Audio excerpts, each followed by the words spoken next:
que a aula de português pode fazer o olho brilhar.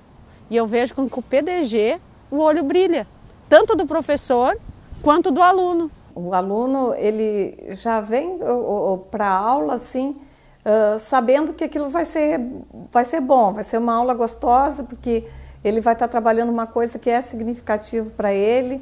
Então eu acho o trabalho maravilhoso assim, com o PDG, estou muito apaixonada por esse trabalho. Dá certo, tem sentido, dá significado e acho que todos ganhamos com isso.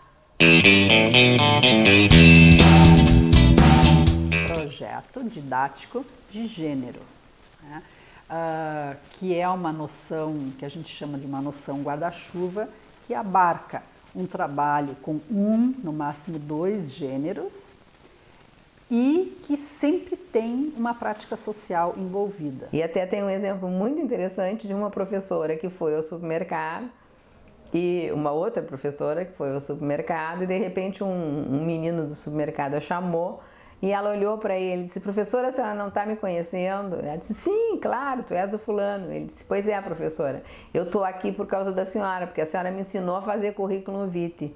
E eu mandei o meu currículo e fui aprovado. Então, existe uma orientação desde 98, né, nos PCNs, que são os Parâmetros Curriculares Nacionais, de que se trabalhe com gêneros em sala de aula. Entretanto, a gente percebe no nosso trabalho com os professores que ou essas orientações nem chegaram na escola, ou se chegaram, elas nem foram compreendidas, né? A gente vem trabalhando junto com esses professores que vêm todas as terças, então desde 2011 que a gente é parceiro, a gente não está ensinando ninguém a fazer nada, a gente está conversando com os professores. Cada oficina a gente trabalha um aspecto necessário para a produção daquele gênero, né? E o aluno, ele tem um papel importante ali, porque ele acompanha essa criação, essa formação daquele gênero trabalhado, né? De aula em aula, né? Então, num primeiro momento, eles produziram a crônica sem saber o que é uma crônica. E aí, essa foi a primeira produção. Então, as oficinas foram organizadas para a gente estudar quais são os elementos de uma crônica, quais as características de uma crônica, quem é que escreve crônica, quais os tipos de crônicas. A gente estudou o gênero, né? E eles foram se apropriando disso. E considerando que, bom, a língua é viva e está em constante transformação, como é que eu vou estudar acentuação, pontuação, figuras de linguagem de uma forma descontextualizada?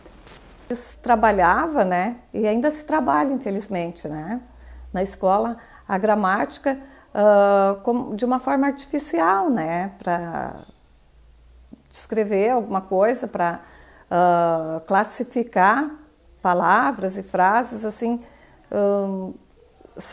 de modo artificial, né?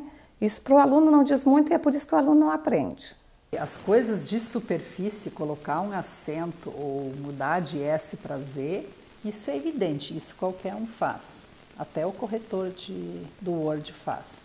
Agora, escrever uma frase com sentido que diz alguma coisa, isso já é bem mais difícil e isso é só com reflexão e com trabalho efetivo de leitura e escrita.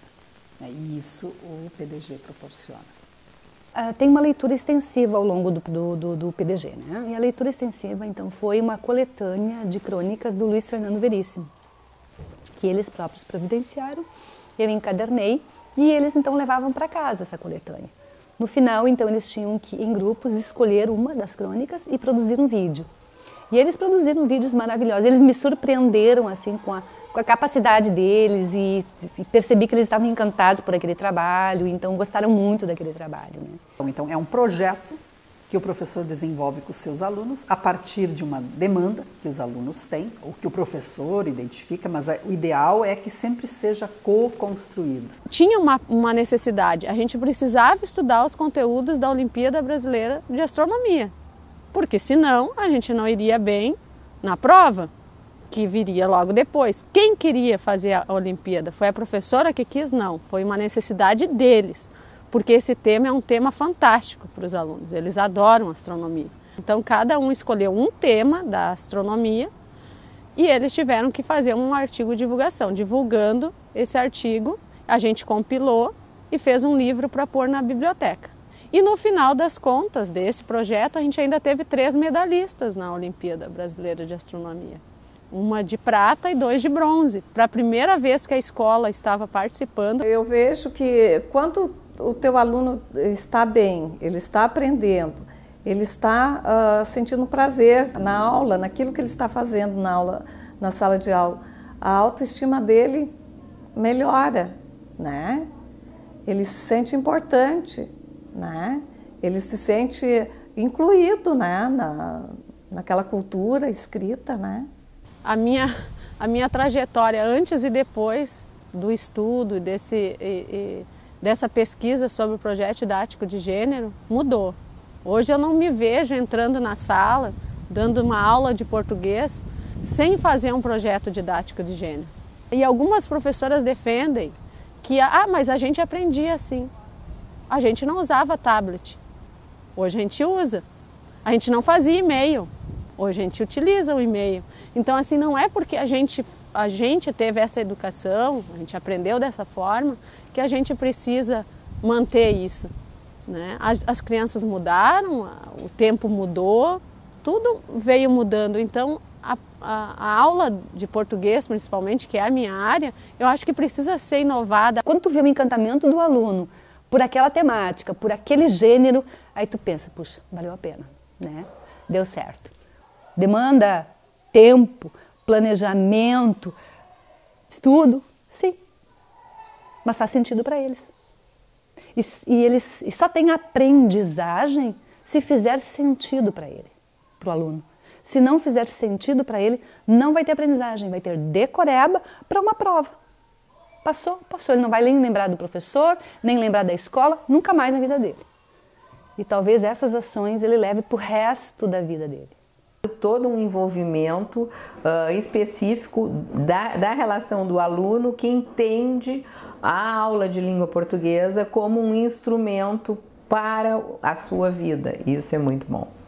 Então isso é ler e aprender para agir no mundo. E o PDG faz isso. E a gente tem tido resultados muito bons.